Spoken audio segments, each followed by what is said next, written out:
Shalom Bapak Ibu Saudara sekalian, kita bertemu kembali dalam program Zoom dan saya percaya dalam Tuhan kita semakin indah, semakin mulia, semakin berkelimpahan.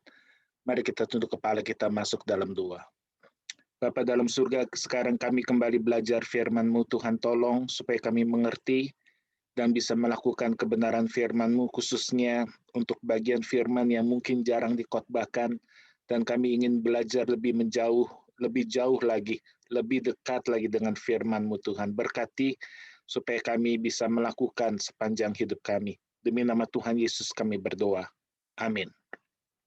Hari ini tema khotbah yang saya ingin bawakan adalah tentang berpuasa, dan saya akan sharingkan PowerPoint saya.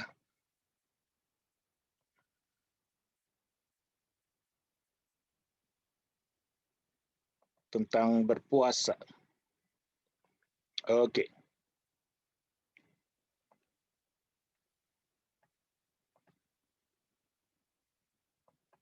Waktu kita dengar kata puasa, tentu kita akan berpikir, sesuatu yang sudah usang, padahal puasa ini kalau kita lihat, dilakukan oleh banyak agama-agama besar di dunia, seperti agama Yahudi, agama Islam, dan khususnya Kristen juga mengajarkan tentang puasa.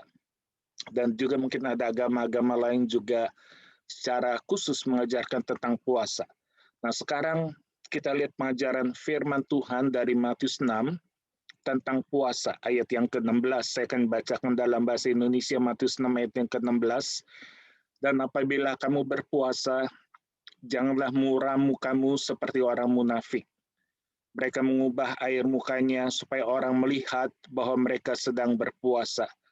Aku berkata kepadamu, sesungguhnya mereka sudah mendapat upahnya. Tetapi apabila engkau berpuasa, minyakilah kepalamu dan cucilah mukamu, supaya jangan dilihat orang bahwa engkau sedang berpuasa, melainkan hanya oleh Bapamu yang ada di tempat tersembunyi. Maka Bapamu yang melihat yang tersembunyi akan membalasnya kepadamu. Banyak orang-orang Kristen, mereka cenderung suka mengabaikan tentang puasa karena berbagai alasan atau pendapat, yaitu Matius 9 ayat 14 berkata bahwa murid-murid Tuhan Yesus pun tidak berpuasa saat itu. Hanya murid Yohanes dan orang-orang Farisi dan murid-murid Tuhan Yesus saat itu juga tidak berpuasa. Jadi mengapa kita harus berpuasa sedangkan para rasul tidak melakukan puasa saat itu? Ada juga yang mengatakan, ini satu beban yang berat, saya tidak tertarik dan ini sangat menyita waktu saya dan saya tidak ingin melakukan hal itu. Saya tidak ada waktu untuk melakukan puasa. Ada juga memberikan pendapat karena masalah kesehatan, saya tidak mungkin berpuasa karena ini membahayakan, bisa membuat kondisi fisik saya semakin parah, semakin bertambah buruk, sehingga bagi saya itu pilihan, itu satu hal yang sangat tidak baik atau satu hal yang buruk kalau saya bisa lakukan puasa. Atau juga ada yang mengatakan kalau perjanjian lama yang mengajarkan puasa itu hanya sampai di sana. Di perjanjian baru kita tidak perlu melakukannya karena itu metode perjanjian lama yang sudah usang, yang tidak perlu dilakukan di zaman sekarang ini karena sudah tidak masanya. Ada juga mengatakan konsep-konsep yang berbeda, konsep-konsep yang bertentangan tentang apa yang Alkitab ajarkan tentang puasa. Padahal kalau kita lihat dalam Matius 4 yang kedua, Tuhan Yesus mengajarkan puasa dan dia sendiri melakukan puasa. Matius 4 yang kedua kita melihat dia selama 40 hari 40 malam dia berpuasa dan akhirnya dia menjadi lapar.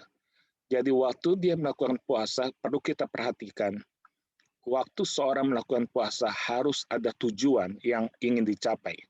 Puasa bukan bentuk, iseng, nggak ada kerjaan, apalagi kurang penghasilan, tidak ada nafkah yang cukup, sebaiknya saya gunakan momen ini untuk puasa. Jadi apa tujuannya? Nggak ada, karena memang uang sedang tidak cukup. Bukan itu cara berpuasa. Puasa harus punya tujuan, harus punya goal yang mau dicapai. Dalam hal ini Tuhan Yesus berpuasa karena saat itu dia sedang mempersiapkan diri untuk pelayanan. Dia sebelum memasuki pelayanan, dia berpuasa. Mohon hikmat, bijaksana, kekuatan, urapan yang dari Bapanya sebelum dia terjun full sebagai seorang pelayan Tuhan.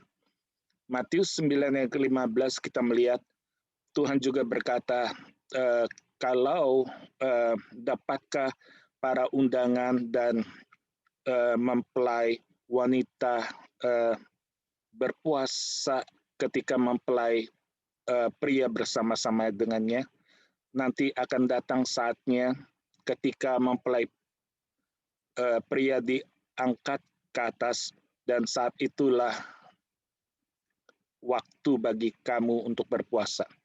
Jadi waktu mempelai pria sudah diangkat, sudah tidak ada lagi, di saat itulah saatnya engkau berpuasa. Dan kita tahu Tuhan Yesus sudah terangkat ke surga, dan saat kenaikan dia ke surga, saat itulah puasa harus dilakukan. Karena sementara mempelai pria ada, tidak perlu puasa. Selama mempelai pria tidak ada di bumi ini, saatnya kita harus berpuasa. Jadi puasa itu harus dilakukan karena Tuhan Yesus sudah terangkat ke surga, dan saat itulah dia perintahkan kita untuk berpuasa. Kita lihat juga para rasul itu mereka sangat komit dan taat untuk melakukan puasa. Mereka sungguh-sungguh tunduk pada aturan puasa ini. Kita lihat dalam Kisah Rasul 13 ayat kedua, dalam pelayanan mereka kepada Tuhan untuk mencari kehendak maksud Tuhan, maka mereka berpuasa. Dan saat itu juga setelah mereka berpuasa, Roh Kudus berkata untuk mempersiapkan Barnabas dan Paulus untuk pekerjaan misi yang khusus. Jadi saat mereka berpuasa, saat itulah Roh Kudus berkata dengan jelas untuk mempersiapkan Barnabas dan Paulus untuk tugas khusus pelayanan misi. Jadi apa tujuan puasa? Adalah untuk mencari kehendak Tuhan, maksud Tuhan apa? Apa yang Tuhan inginkan bagi gerejanya, bagi pelayanannya, bagi misinya. Dan siapa yang harus diutus, dan apa yang harus dilakukan. Dan semua itu akan terjawab waktu kita berpuasa. Meminta hikmat bijaksana pimpinan Roh Kudus tentang apa yang harus dilakukan oleh gerejanya. Saat itu harus dilakukan dengan puasa. Dan kalau kita lihat ada berbagai metode atau model cara orang berpuasa. Kalau kita lihat model Musa, ini model yang luar biasa ajaib. Karena dia, Alkitab mencatat selama 40 hari 40 malam, dia tidak makan, tidak minum, dan dia menulis di loh batu akan perjanjian dalam bentuk 10 hukum Taurat. Jadi goalnya saat itu meminta, dia ingin dapatkan pimpinan Tuhan, apa yang Tuhan inginkan buat jemaatnya, orang Israel yang ada di padang gurun. Dan saat itulah dia berpuasa, mohon pimpinan, petunjuk dari Tuhan. Dan setelah itu dia bisa menuliskan apa yang Tuhan inginkan dalam tulisan di loh batu, yaitu 10 hukum Taurat itu. Jadi sewaktu Musa meminta petunjuk Tuhan, meminta pimpinan hikmat bijaksana tentang aturan yang harus dilakukan dalam kehidupan mereka secara pribadi dan bermasyarakat, saat itulah Musa berpuasa. Jadi puasa itu penting untuk mendapatkan direction, pimpinan dari Tuhan. Dan kita lihat model Daniel, ini puasa yang cukup unik, karena saat itu kalau kita lihat dalam Daniel 1 ayat 12 sampai dengan ke-15, dia meminta kepada orang-orang di atasannya, yaitu jangan berikan dia makanan daging-daging yang sudah dipersembahkan berhala. Mereka, Daniel dan kawan-kawannya itu berniat untuk tidak makan daging-daging yang sudah dipersembahkan berhala, dan mereka menetapkan hanya makan sayur-sayuran saja.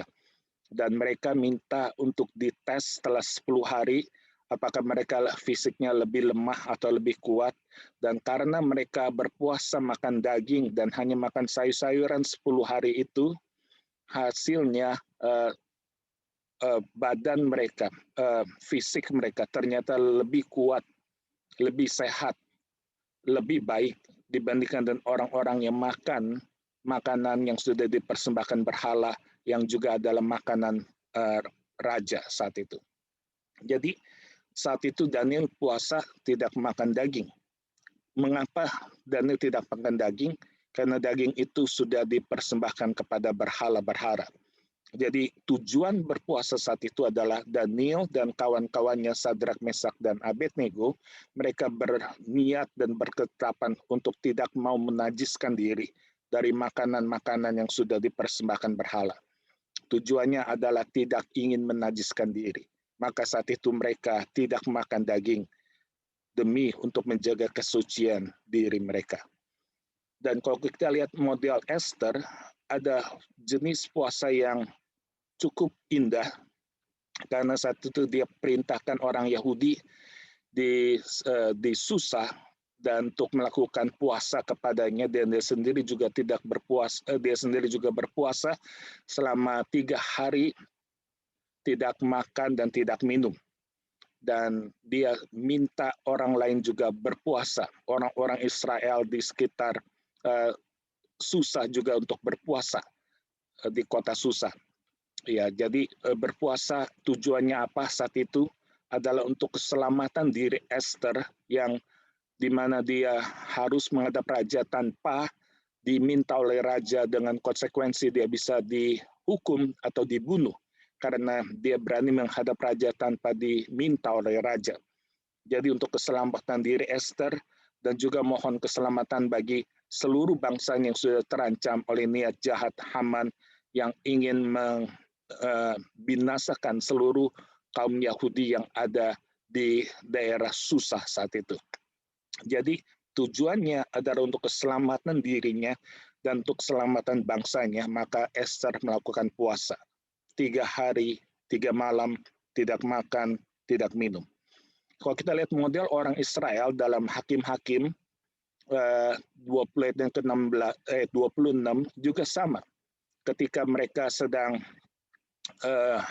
berhadapan dengan suku Benyamin, di mana saat itu mereka menangis karena ini sebangsa, masing satu saudara, tapi mereka harus berperang, harus saling bunuh-membunuh, dan mereka mohon pimpinan hikmat bijaksana yang daripada Tuhan, apa yang harus dilakukan, dan mereka berpuasa dengan menangis sampai sore harinya dan membakar korban bakaran kepada Tuhan dan juga korban perdamaian di hadapan Tuhan.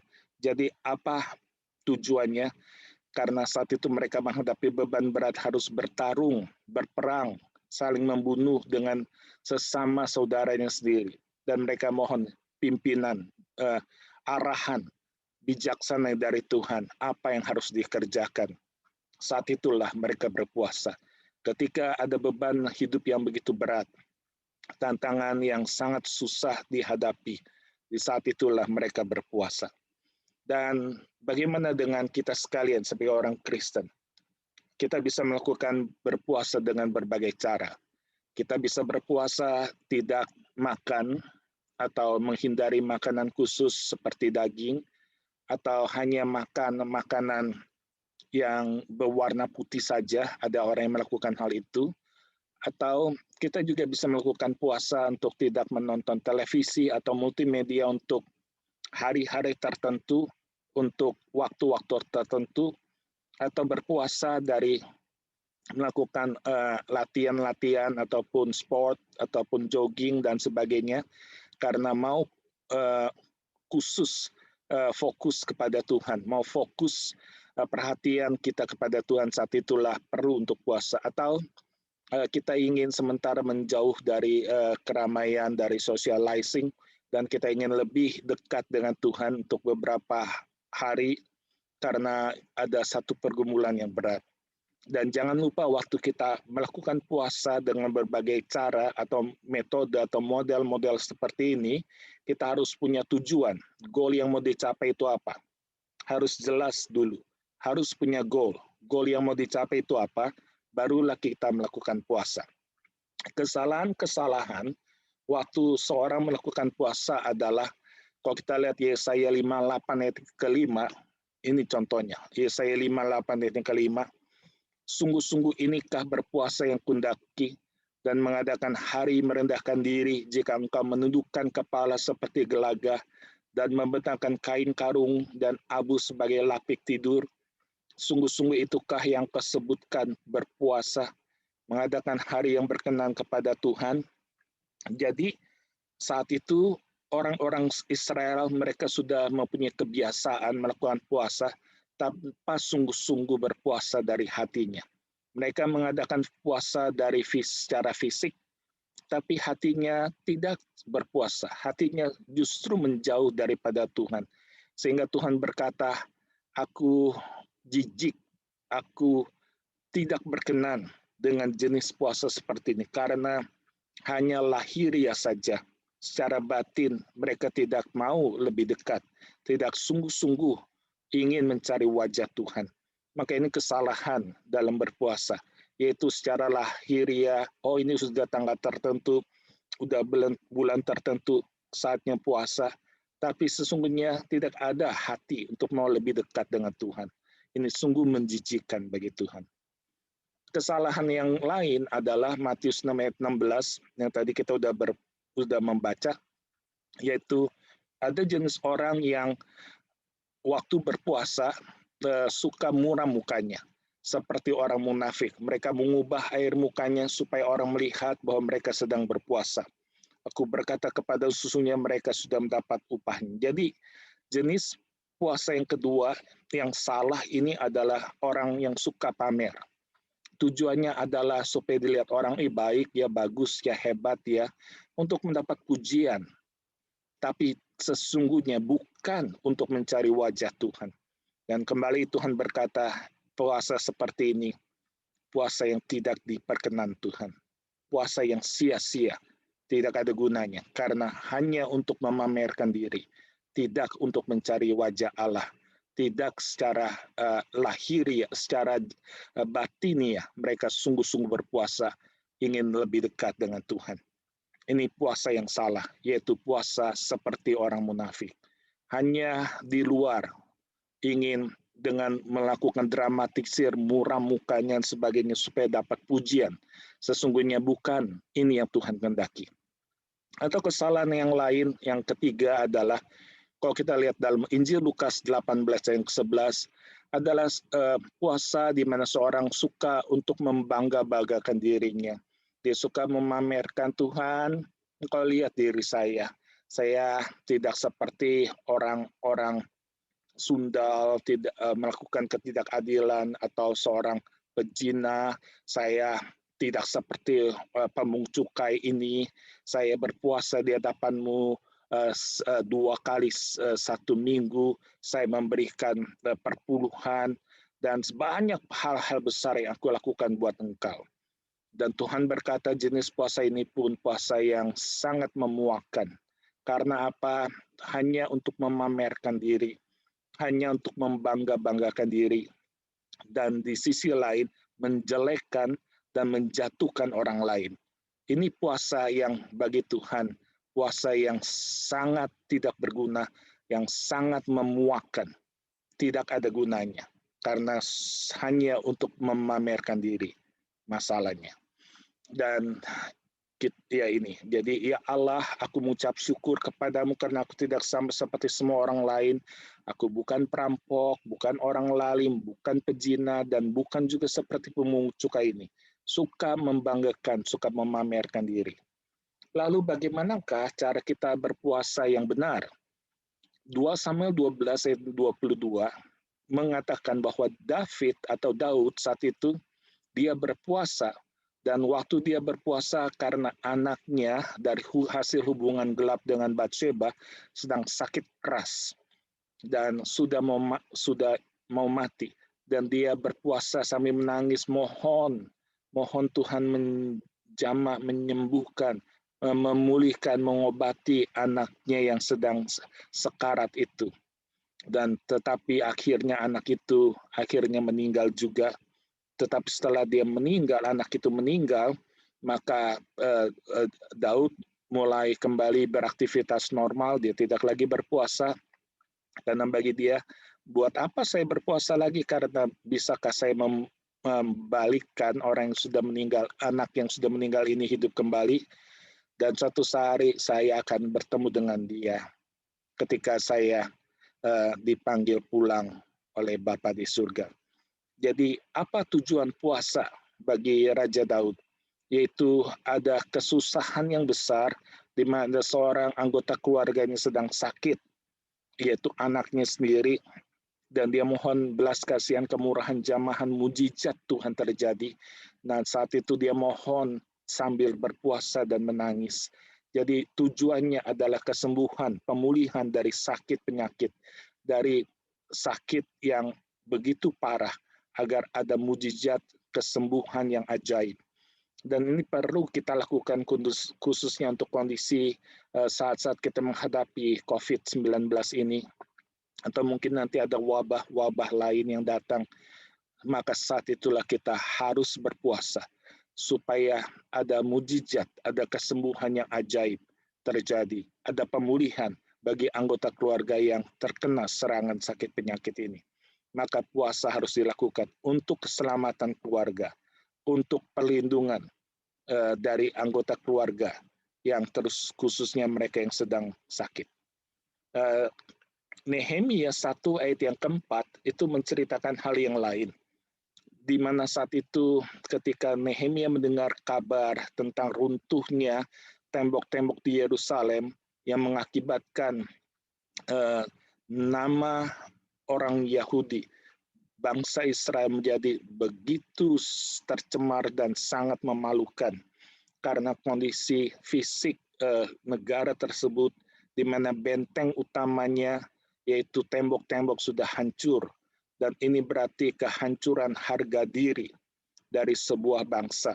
Dan saat itu Nehemia sangat sedih, dia menangis dan berpuasa dan mencari kehendak Bapa di surga. Jadi apa tujuan Nehemia berpuasa? Adalah mencari kehendak Tuhan, apa yang harus dilakukan dalam kondisi bangsa yang sedang dipermalukan, bagaimana memulihkan harga martabat diri dari bangsa yang sudah hancur ini.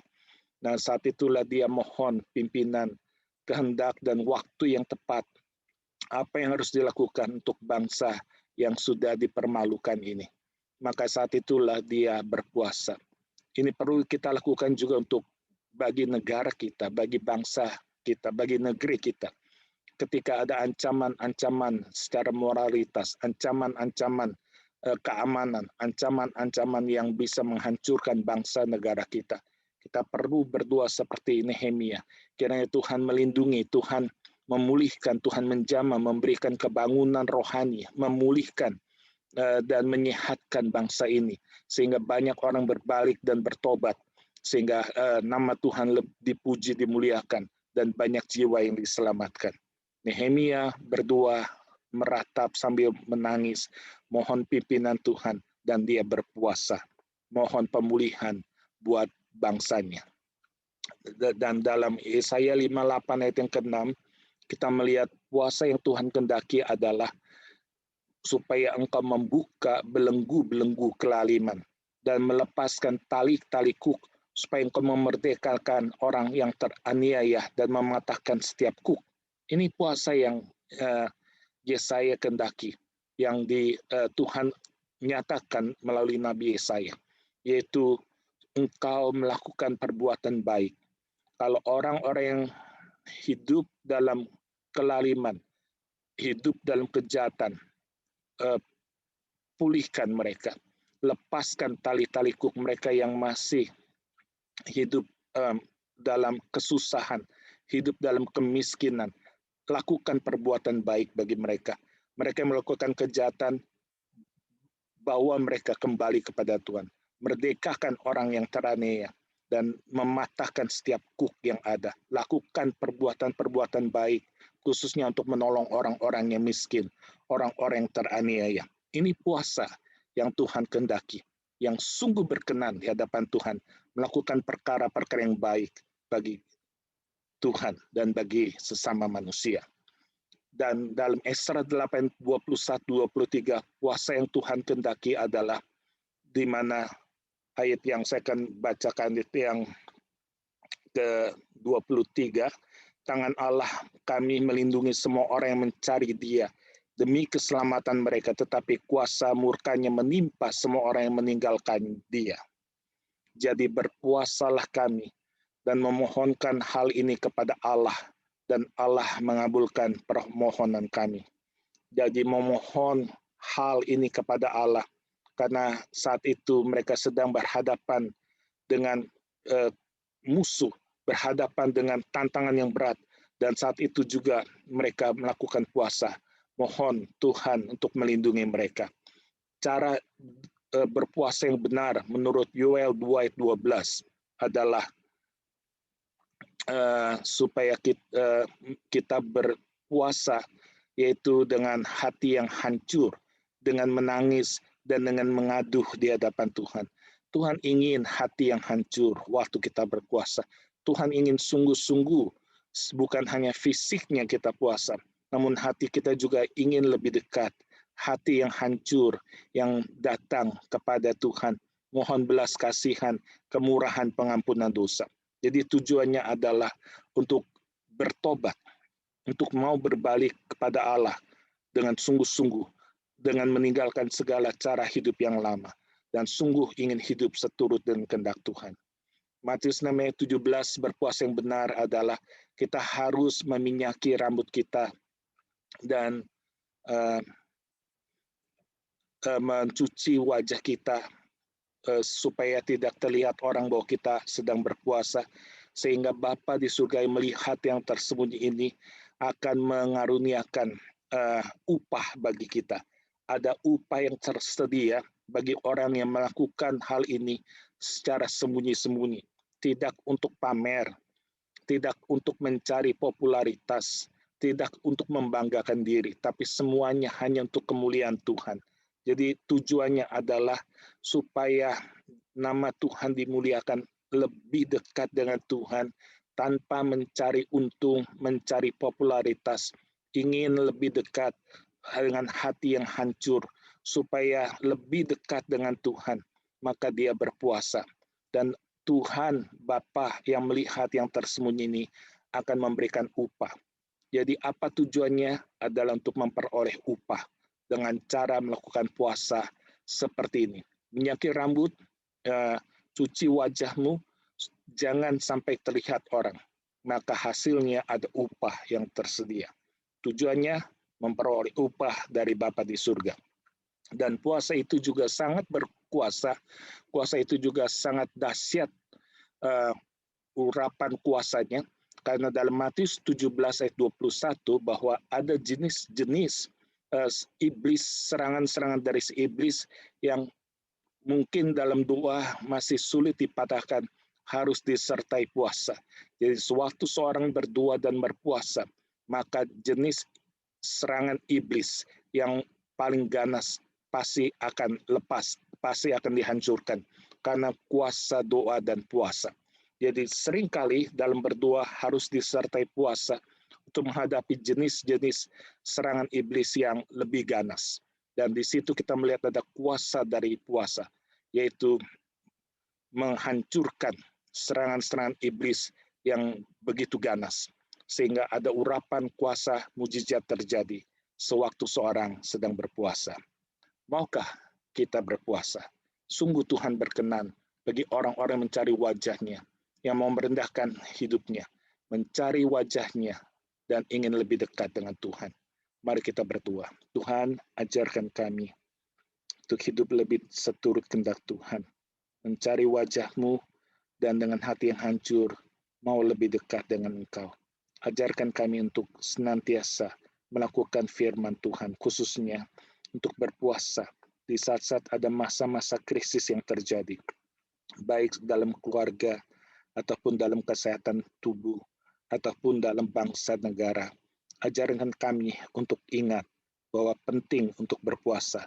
Kami harus kembali untuk berpuasa dan ada tujuan mengapa kami melakukan puasa. Tuhan tolong bantu kami supaya senjata Allah ini bisa kami lakukan untuk membebaskan para tawanan dosa, untuk menghancurkan segala serangan si jahat, untuk nama Tuhan lebih dimuliakan dalam hidup kami. Terima kasih Bapa. Terpujilah namamu. Demi nama Tuhan Yesus kami sudah berdoa. Amin.